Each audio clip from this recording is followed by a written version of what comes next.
Bismillahirrohmanirrohim. Assalamualaikum warahmatullahi wabarakatuh.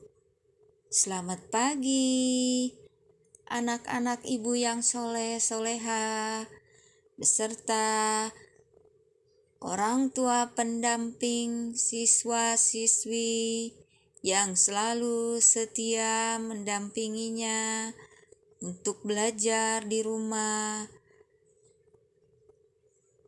Apa kabarnya hari ini? Semoga semuanya dalam keadaan sehat walafiat, tetap semangat untuk belajar di rumah. Tidak terasa hari ini kita sudah memasuki hari Jumat, hari terakhir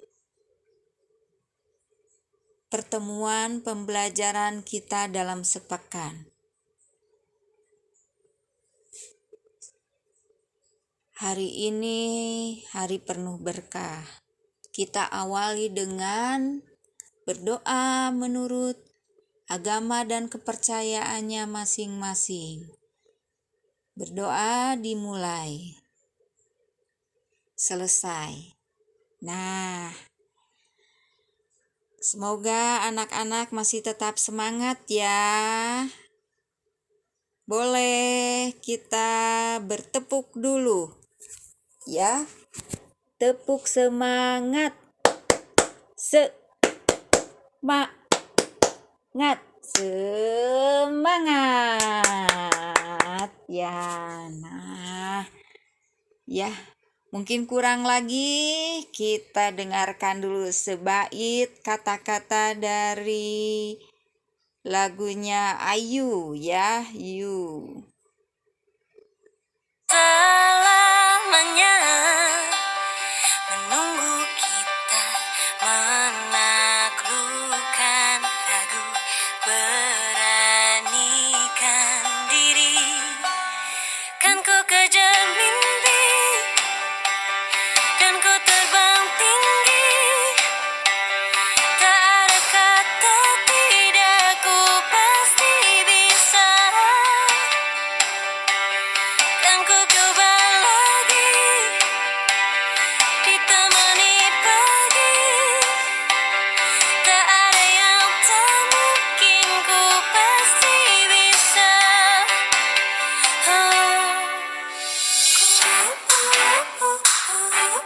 Bisa. Nah, ya. Jadi kata Ayunda harus mengejar mimpi, harapan, ya. Nah, itu. Jadi walaupun dalam masa pandemi, belajar di rumah, kita harus tetap semangat untuk mengejar mimpi dan cita-cita kita. Yuk, kita buka. Setelah berdoa, kita buka ya. Kita sudah memasuki hari Jumat, pembelajarannya kita gabung, pembelajaran 5 dan 6. Sebagian ada yang mirip-mirip ya. Ini kita lihat dulu ada apa ya. Ini pembelajaran 5 tentang perkalian, tentang cerita, dan apa ya, pantomim. Oke. Ya. Pembelajaran 5 dan 6 kita gabung ya anak-anak.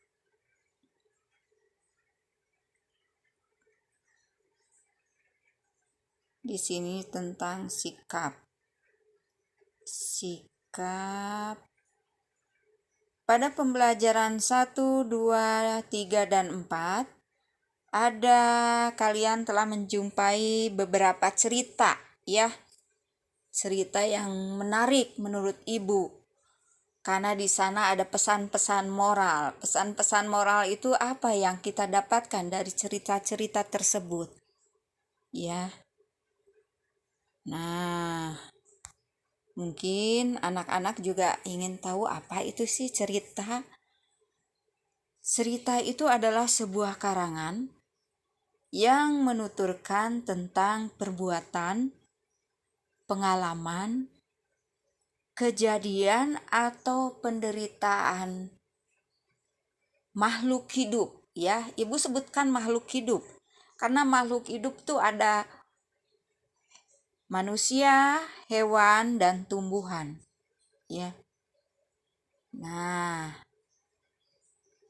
kalian tentu pernah menonton atau mendengarkan cerita di radio atau di televisi.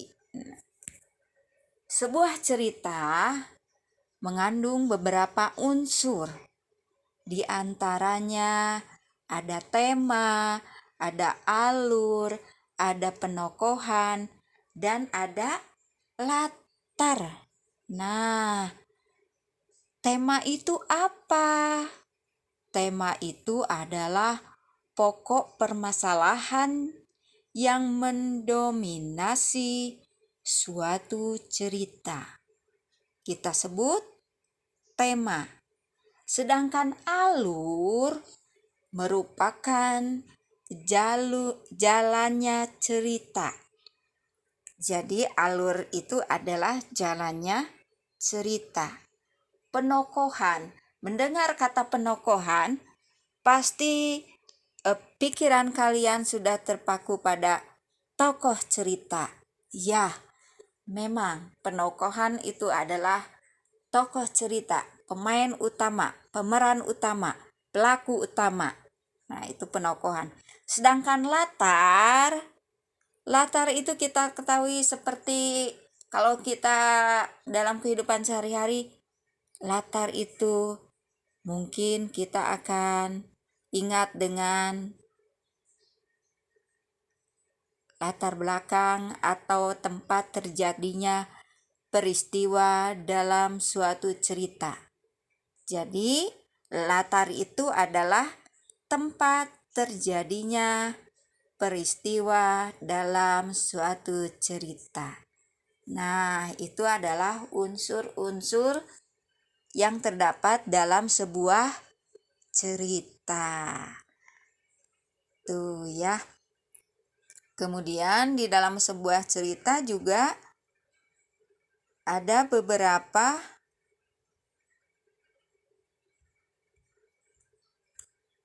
di dalam sebuah cerita yang telah dibaca oleh kalian pada pelajaran 1, 2, 3, dan 4, ya. Itu ada terdiri dari beberapa paragraf. Nah, ini Ibu ulas lagi. Paragraf itu adalah bagian dari sebuah wacana. Paragraf sebuah wacana atau bacaan, ya. Jadi paragraf itu adalah bagian dari wacana atau bacaan. Paragraf terdiri dari beberapa kalimat, ya. Nah, sebuah kalimat itu ingat anak-anak diawali oleh huruf besar, diakhiri tanda baca. Tanda bacanya ada macam-macam. Ibu ingatkan lagi, ada tanda baca titik, tanda tanya, atau tanda seru, ya. Nah, ini contoh menggunakan tanda titik. Tanda titik digunakan untuk mengakhiri kalimat berita. Contohnya ada, ya. Di taman bunga ada berbagai macam bunga, titik. Yang kedua, tanda titik digunakan untuk memisahkan angka jam, menit, dan detik. Contohnya ada ya, pukul 05 titik, 48 titik, 35. 05 adalah jam, 48 adalah menit, 35 adalah detik ya. Nah, itu ya tanda titik. Bagaimana dengan tanda koma? Kalau pas di tengah-tengah sebuah kalimat ada tanda koma. Oh, tanda koma digunakan untuk memerinci beberapa unsur. Contohnya,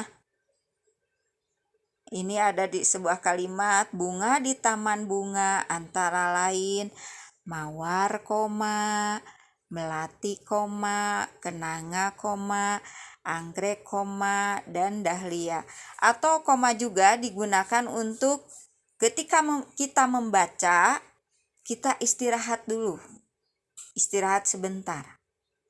Jadi jangan terus dibaca seperti berlari. Tidak ya. Ini ada huruf kapital, huruf besar. Seperti yang sudah diulas kemarin, huruf kapital digunakan pada awal kalimat. Lihat, itu ada contoh. Bibi memelihara kambing di kandang, titik. Tuh, awal kalimat huruf besar. Yang berikutnya, huruf kapital juga digunakan sebagai huruf pertama jabatan atau pangkat. Ya, diikuti nama. Nih, contoh. Wakil Presiden Yusuf Kala. Jadi huruf W, P, dan nama orangnya juga huruf besar. Menteri Luar Negeri Indonesia, itu huruf besar. Huruf kapital juga digunakan untuk hari pertama hari raya dan peristiwa sejarah. Contoh, Hari Raya Idul Fitri, Hari Kemerdekaan Republik Indonesia. Nah, Ibu ulas lagi ya.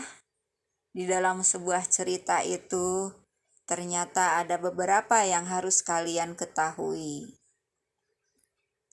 Di sini ada penggunaan tanda hubung. Tanda hubung digunakan untuk menyambung kata ulang. Contoh, anak-anak, jari-jari, paru-paru, hati-hati.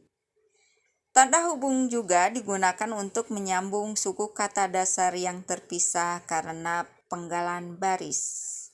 Contoh, Bondan tiba di Bandung pada pukul 15. Karena buku kalian sudah mentok, bernya pakai tanda hubung. Tulisan yang barunya turun ke bawah sama ayah dan ibu. Nah, itu adalah contoh ya. Selewat saja ya. Oke. Nah, itu tentang apa itu cerita. Di dalam cerita itu ada apa aja. Apa itu paragraf. Di dalam paragraf itu ada apa aja. Ya. Jadi itulah yang terdapat di dalam sebuah bacaan. Nah, selanjutnya kita akan kembali lagi kepada pelajaran 5 dan 6.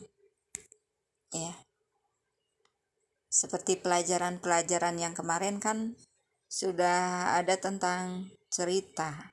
Nah, ini juga ada tentang cerita. ya.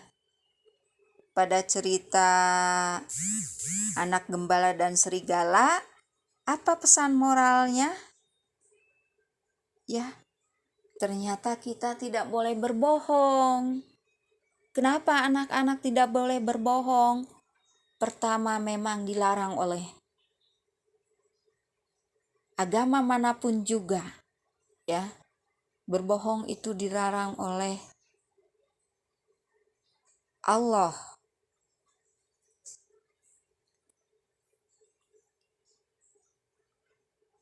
Nah, pada dongeng anak gembala dan serigala, apa pesan moralnya? Kalian tulis nanti ya di buku tematik. Ini sudah ada kalimat yang belum berurut. Kalian urutkan pesan moralnya dengan baik dan benar. Ingat, diawali huruf besar. Sebuah kalimat diawali dengan huruf besar. Ya, diakhiri tanda baca. Oke. Ya, nah itu. Diisi ya anak-anak, jangan lupa. Lanjut kepada nih. Pada cerita tentang serigala dan domba itu ada yang baik dan yang tidak baik. Di sini juga ada, kalau kalian sudah masuk ke sekolah, ya, kalian bertemu dengan teman-teman kalian, kita harus bersikap baik kepada sesama, ya, apalagi kepada teman kita di kelas. Kita harus baik, karena sikap baik kita terhadap orang lain itu merupakan bentuk pengamalan dari Pancasila. Ya, tepatnya adalah sila keberapa anak-anak?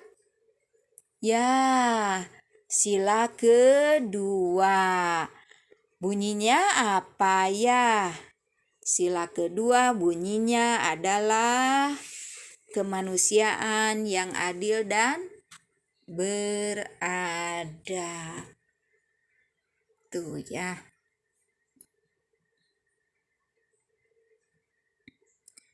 Ini kita lewat dulu.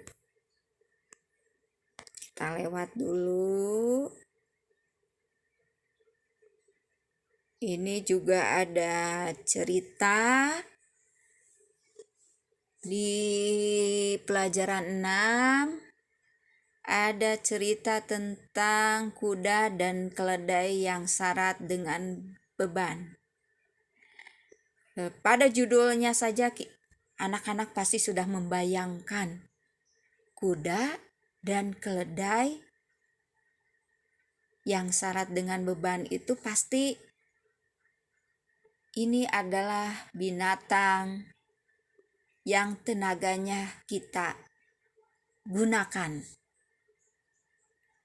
Kalian suka melihat di film-film pada zaman dahulu sebelum ada mobil, kendaraan, kuda dan keledai lah yang dipakai, yang digunakan oleh manusia untuk mengangkut manusia, beban barang lainnya.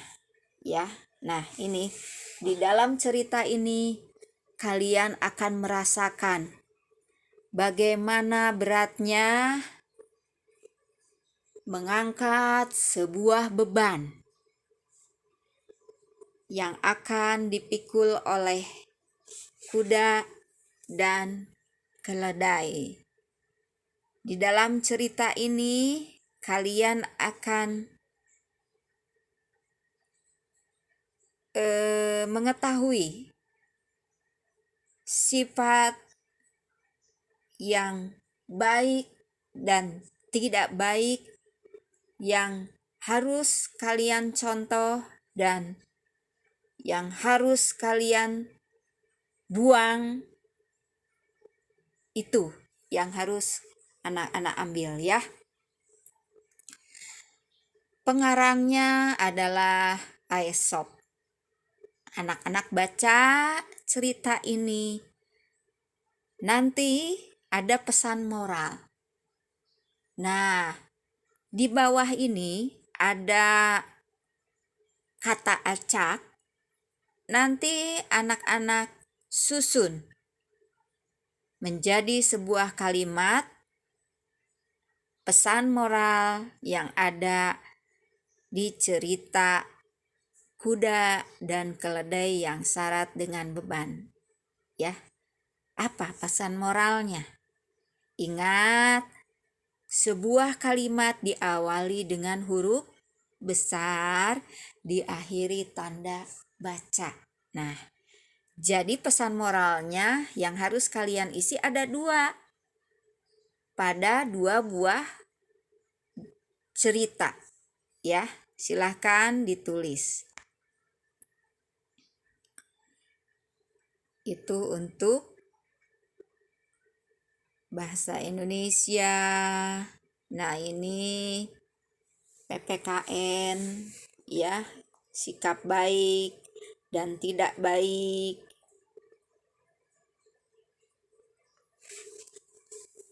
Kalian belum pernah berjumpa selama ini di kelas 3. Karena suasana masih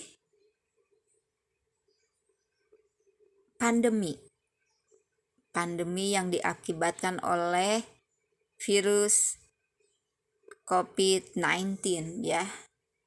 Jadi di kelas 3 ini kita belum pernah bertatap muka.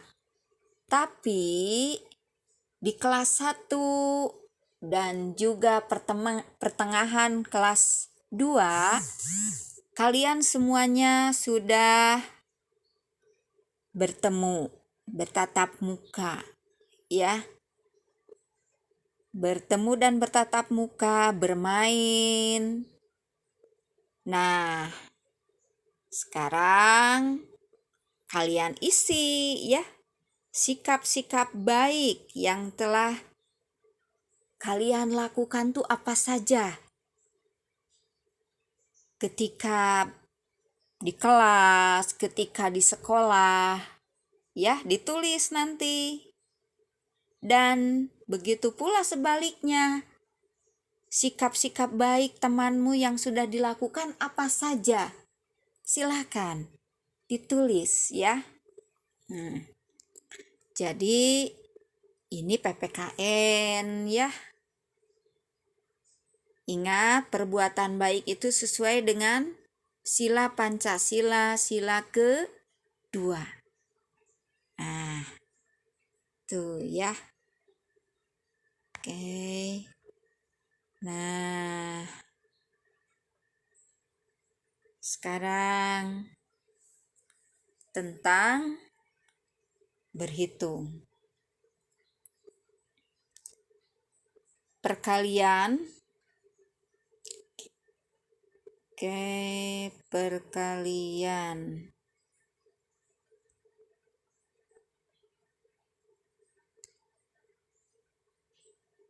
Perkalian 3 kali 5. Nah, ya.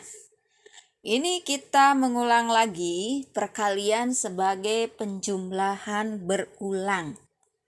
Ingat anak-anak, perkalian bisa kita sebut juga sebagai penjumlahan berulang. Ini ada contoh 3 kali 7, 3 kali angka 7. Artinya angka 7-nya ada 3. tambah 7 tambah 7 tambah 7. Kita jumlahkan, hasilnya 21. Jadi 3 kali 7 hasilnya 21. Di dalam perkalian ada juga sifat-sifatnya. Yang sekarang kita akan pelajari adalah sifat pertukaran atau komutatif, ya. Artinya bertukar tempat. Contoh di sini 3 kali 5 sama dengan 15. 5 kali 3 sama dengan 15 juga. Jadi 3 kali 5 sama dengan 5 kali 3. Pertukaran tempat tetapi hasilnya sama. Paham anak-anak ibu yang soleh dan solehah? Ya, nanti kalian tetap berada dalam bimbingan orang tua di rumah atau pendamping siapapun di rumah, ya. Jadi perkalian komutatif itu bertukar tempat, tapi nilainya tetap sama, ya. Kalau ada yang kurang paham nanti boleh japri.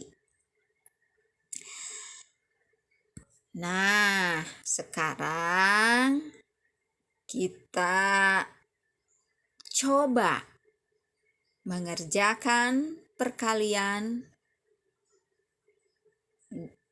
yang memiliki sifat komutatif atau pertukaran tempat. Menulisnya sama saja dalam satu buku, yaitu buku tema. Tadi sudah Ibu terangkan tentang perkalian komutatif.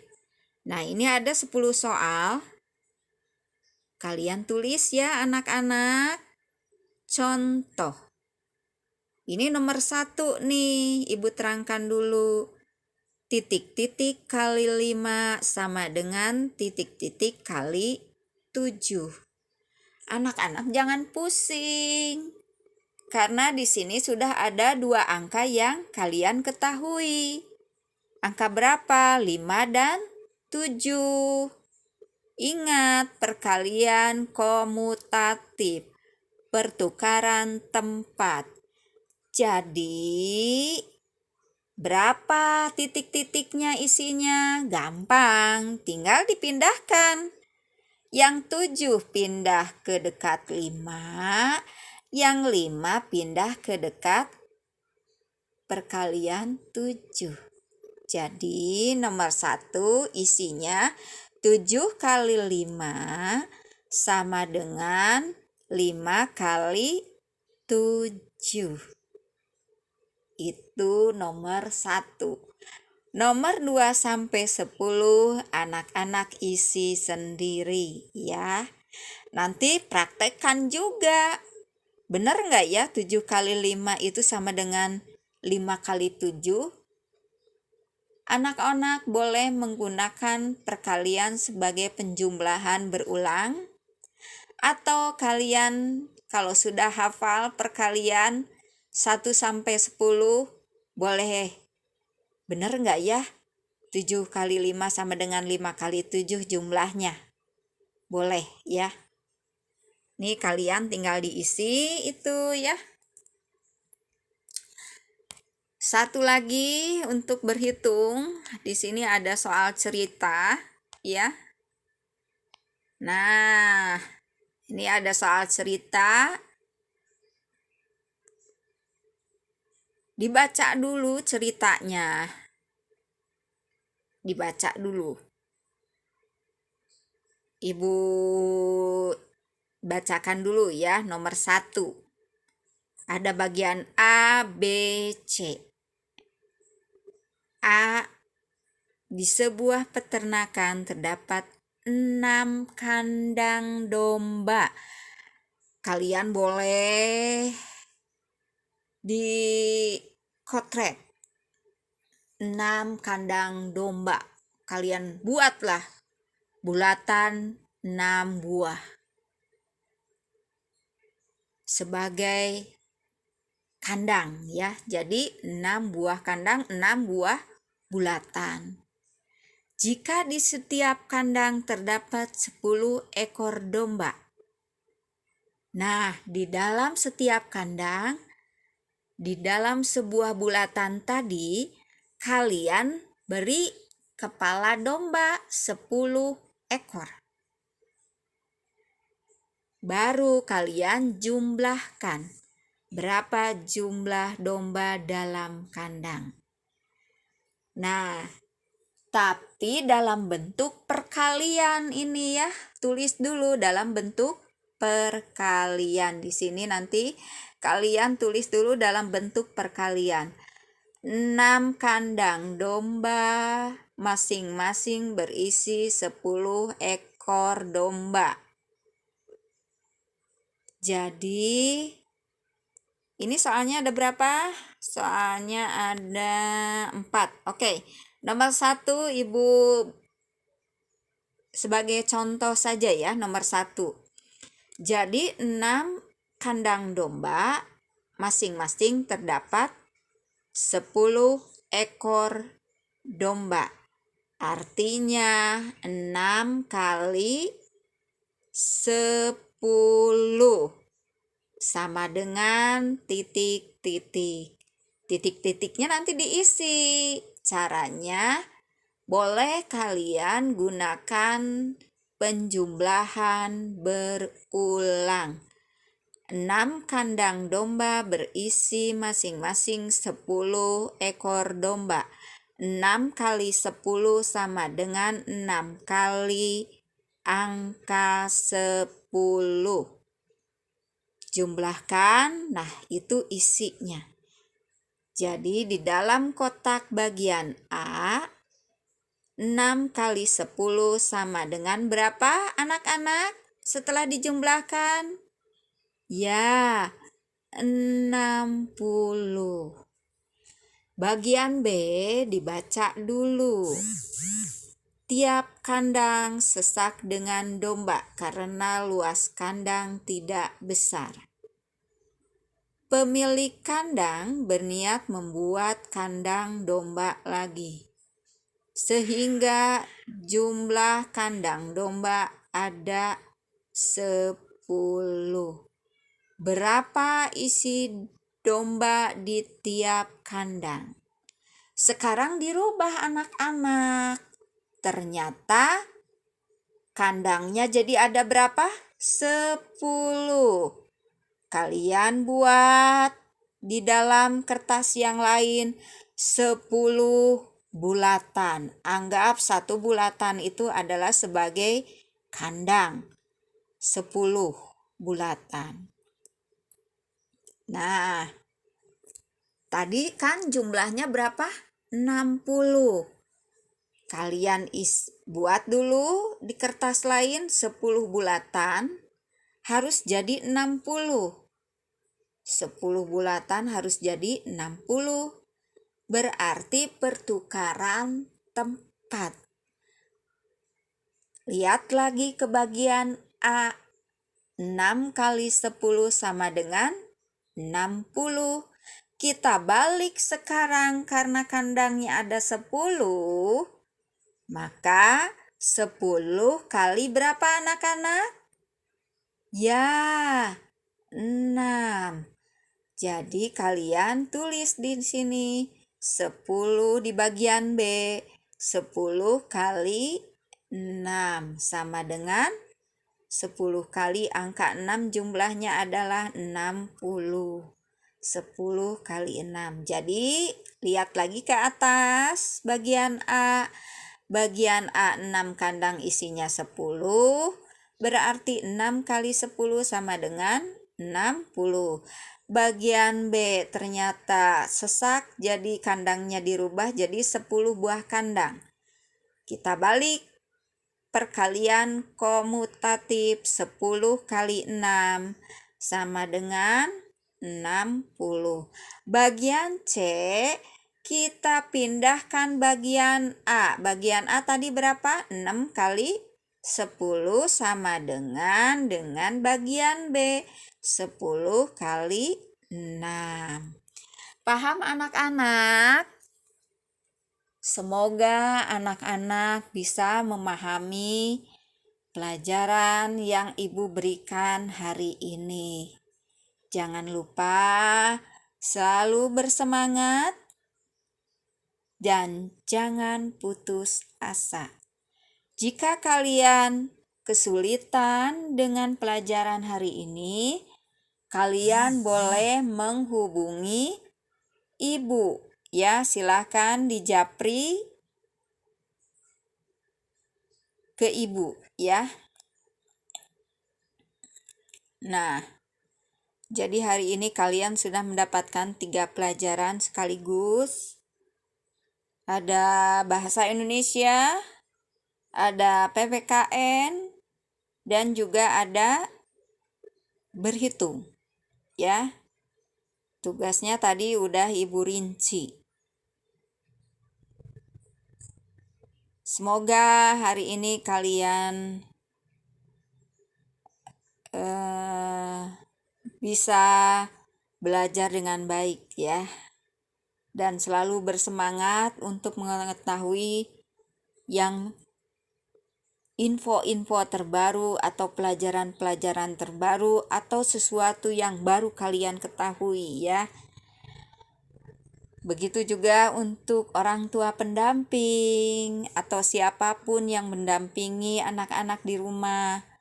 Saya ucapkan terima kasih banyak atas bantuannya.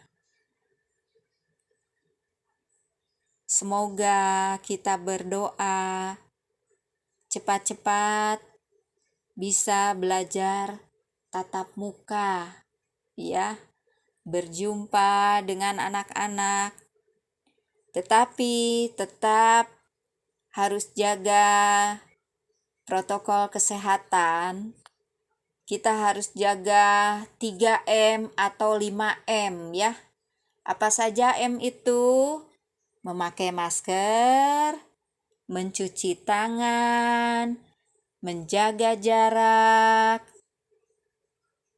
mendoakan, mengamalkan ya, agar selalu kita dalam keadaan sehat walafiat pada saat pembelajaran tatap muka. Wassalamualaikum warahmatullahi wabarakatuh. Selamat pagi anak-anak, tetap semangat untuk selalu belajar di rumah ya. Oke, kita akhiri dengan lagunya Ayunda.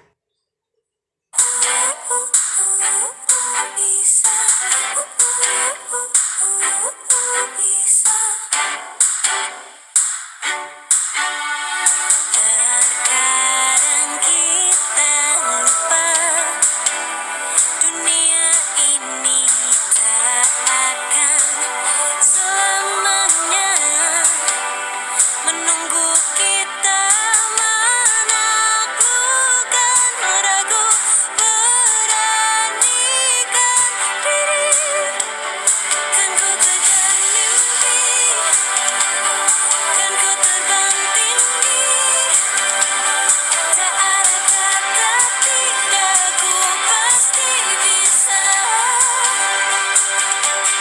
kan ku coba lagi, ditemani pagi, tak ada yang tak mungkin, ku pasti bisa.